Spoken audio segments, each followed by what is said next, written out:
حضرت علی المرتضیٰ رضی اللہ تعالی عنہ نے فرمایا جھوٹوں والی توبہ نہ کرو۔ عرض کی کہ یہ جھوٹوں والی توبہ ہے؟ فرمایا ہاں، زبان سے استغفار پڑھنا لیکن استغفار دل میں نہ اترے۔ ایک حدیث شریف کے الفاظ ہیں التائب من الذنب کمن لا ذنب لہ والمستغفر من الذنب وہو مقیم علیہ کالمستہزئ بربہ۔ گناہ سے توبہ کرنے والا ایسا ہے جس طرح اس نے گناہ کیا ہوا ہی نہیں، اور استغفار کرنے والا اور گناہ کے اوپر وہ جمع ہوا ہے لیکن گناہ نہیں چھوڑتا اور استغفار کیے جا رہا ہے، فرمایا وہ ایسا ہے جس طرح اپنے رب سے مذاق کر رہا ہے۔ تو توبہ کی حقیقت تو یہ ہے کہ انسان عزم مصمم کرے کہ دوبارہ میں یہ گناہ نہیں کروں گا۔ جس طرح تھنوں میں دودھ کو واپس کرنا مشکل ہوتا ہے، اس طرح اس کا گناہ کی طرف لوٹنا مشکل ہو۔ تو حضرت علی المرتضیٰ رضی اللہ تعالیٰ عنہ نے فرمایا کہ سچوں والی توبہ کر، جھوٹوں والی توبہ نہ کر۔ اس نے عرض کی حضور آپ بتائیں سچوں والی توبہ کیا ہے؟ تو حضرت علی المرتضیٰ رضی اللہ تعالیٰ عنہ نے فرمایا سچوں کی توبہ کی 6 شرائط ہیں۔ پہلی شرط یہ ہے کہ گناہ پر ندامت اختیار کی جائے، جو سابق گناہ کیے ہیں اس پہ شرمندگی ہو۔ اور ایک روایت میں آتا ہے حقیقت التوبۃ الندم، توبہ کی حقیقت شرمندگی ہی ہے۔ جب بندہ شرمندہ ہو جائے تو یہ توبہ کا روپ ہے اور یہ توبہ کا انداز ہے۔ تو کہا پہلی چیز سابقہ گناہوں سے توبہ کر۔ دوسری بات جو فرائض رہ گئے ہیں ان کی قضا کر۔ توبہ کرنے سے پچھلی نمازیں اور جو فرائض اور روزے رہ گئے ہیں وہ معاف نہیں ہو جاتے، بلکہ توبہ تو اس بات کی ہے کہ جو وقت پہ میں نہیں پڑھ سکا اے اللہ وہ مجھے معاف کر دے، آئندہ میں وعدہ کرتا ہوں کہ جو میرے ذمے قرض ہے میں اس کو ادا کروں گا، اور نمازیں روزے اور دیگر جو تیرے حقوق ہیں میں ان کو ادا کروں گا۔ تو فرائض جو رہ گئے ہیں ان کی قضا کریں۔ تیسری شرط کسی کا قرض دینا ہو تو اس کو ادا کریں۔ چوتھی شرط کسی کے ساتھ جھگڑا کیا ہوا ہو تو اس سے معذرت کرے۔ پانچویں شرط جس طرح توبہ سے قبل گناہ کر کر کے اپنے نفس کو موٹا کیا اور قوی اور طاقتور بنایا، اب توبہ کا حق یہ ہے کہ تو اللہ کی اطاعت اور فرما برداری کر کے نفس کو ایسے ہی کمزور کر اسے رگڑا دے۔ اور چھٹی شرط یہ ہے کہ آئندہ گناہ نہ کرنے کا عزم مصمم کر لے۔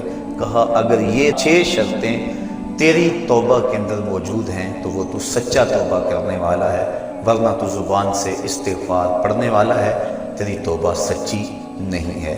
تو توبہ سچی یہی ہے کہ انسان خلوص کے ساتھ ان شرائط کے ساتھ اللہ کے حضور رجوع لائے، اور جب بندہ اللہ کے حضور رجوع لے آتا ہے تو پھر اس کے گناہ جتنے مرضی ہوں اللہ تعالیٰ معاف فرما دیتا ہے۔ گناہ کر بیٹھتا ہے اس کو ایک خوبصورت راستہ دیا گیا کہ اس نے جو بھی کیا ہے ہو گیا اس سے، اب اپنے دستے دعا کو اٹھائے اور اپنے مالک کے حضور حاضر ہو جائے، عرض کرے مالک نادانی اور جہالت کی وجہ سے مجھ سے یہ گناہ سرزد ہو گیا، میں تیری بارگاہ میں حاضر ہوں۔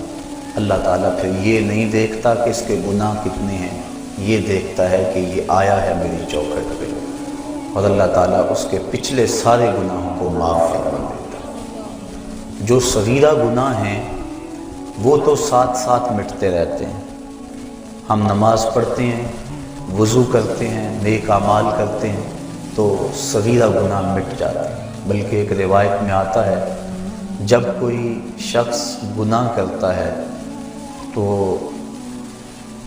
فرشتہ اس گناہ کو لکھتا ہے، حتیٰ کہ 5 گناہ وہ کر لیتا ہے تو فرشتہ 5 گناہ لکھ لیتا ہے، پھر وہ نیکی کرتا ہے تو جو نیکی والا فرشتہ ہے وہ گناہ لکھنے والے فرشتے کو کہتا ہے آؤ سودا کر لیں۔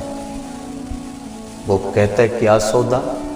تو وہ کہتا ہے کہ جب کوئی ایک نیکی کرے تو 10 نیکیاں میں نے لکھنی ہیں، میں 10 نہیں لکھتا 5 لکھتا ہوں، تو 5 گناہ مٹا دے۔ تو وہ برائیاں لکھنے والا فرشتہ 5 گناہ مٹا دیتا ہے اور یہ 5 نیکیاں لکھ دیتا ہے، اور اللہ تعالیٰ مومن کا معاملہ یوں ہی صاف فرماتا رہتا ہے۔ کتنی کرم نوازی ہے اپنے بندے پہ اس کی، اگر اس کے در پہ آئے اپنی جھولی پھیلائے، اس کے گناہ جتنے مرضی زیادہ ہوں، جس طرح کہ ایک شخص حضور کی خدمت میں حاضر ہوا تو اس نے کہا میں بہت بڑا گناہ گار ہوں، تو حضور فرمایا تیرے گناہ سمندر کی جھاگ سے بھی زیادہ ہیں؟ تو اس نے کہا ہاں زیادہ ہیں۔ کہا زمین و آسمان سے بھی زیادہ ہیں؟ کہا ہاں زیادہ ہیں۔ پھر حضور نے فرمایا کیا تیرے گناہ اللہ کی رحمت سے بھی زیادہ ہیں؟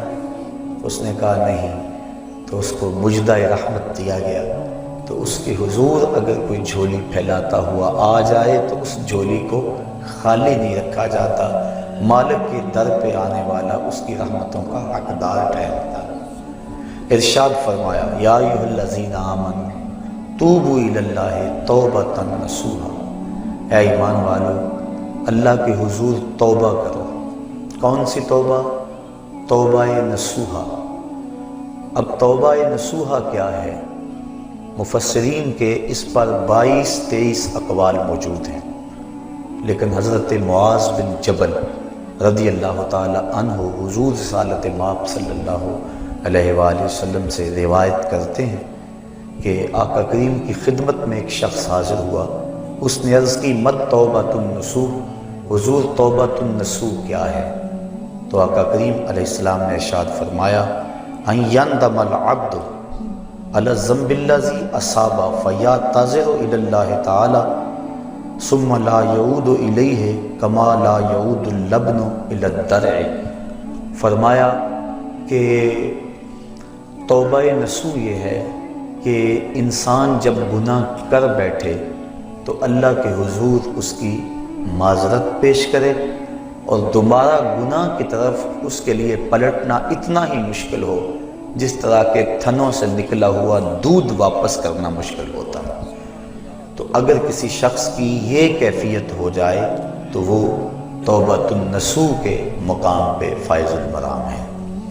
حضرت علی المرتضیٰ رضی اللہ تعالی عنہ تشریف فرما تھے کہ ایک اعرابی آیا، اس نے استغفار طلب کرتے ہوئے کہا اللہم انی استغفرک و اتوب الیک، اے اللہ میں تیری بارگاہ میں استغفار طلب کرتا ہوں اور تجھ سے رجوع کرتا ہوں۔